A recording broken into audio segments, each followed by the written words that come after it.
How to fix Xender application not working. Hi everyone, this is Kate and welcome back to another video, and on today's video we will see how we can fix if you're experiencing some issues with the Xender application not working. So without further delay, let's get started with this video. First of all, look for any updates. If there is any updates available regarding the application, you have to install that. So for that, open a Play Store in your device.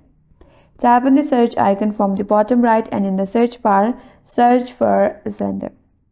If you see an update option, tap on it, and then once the update is complete, now you can go back, open up the application and check whether your problem is now solved or not.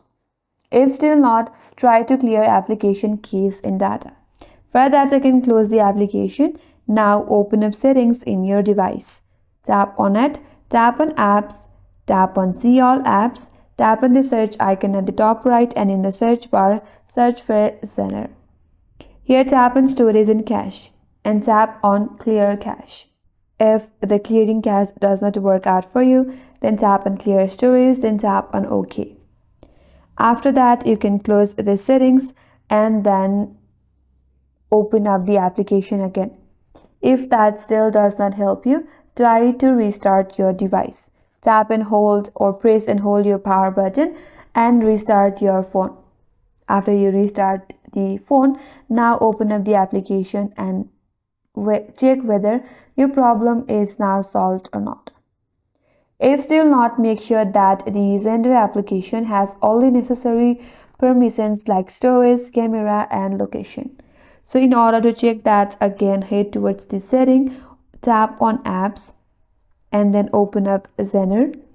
Once you land in its app info page, here tap on permissions and here make sure you have allowed all of the necessary permissions. Once you have ensured all the permissions, you can close settings and now open up the applications again and try to transfer the file again. If that still does not help you, then try to reinstall the Xender application. Uninstall the application from your device, then go to Play Store or App Store and search for Xender and try to reinstall it. Once you reinstall it, open up the application and launch it once more. And if that still does not help you, you can go for other alternative transfer methods such as USB cable file or Bluetooth while waiting for Xender to work properly again. And these are some of the solutions that will help you fix your problem. And that's all for this video. Hope this video was helpful, and if you're new to our channel, consider subscribing. Thanks for watching and stay tuned for more videos.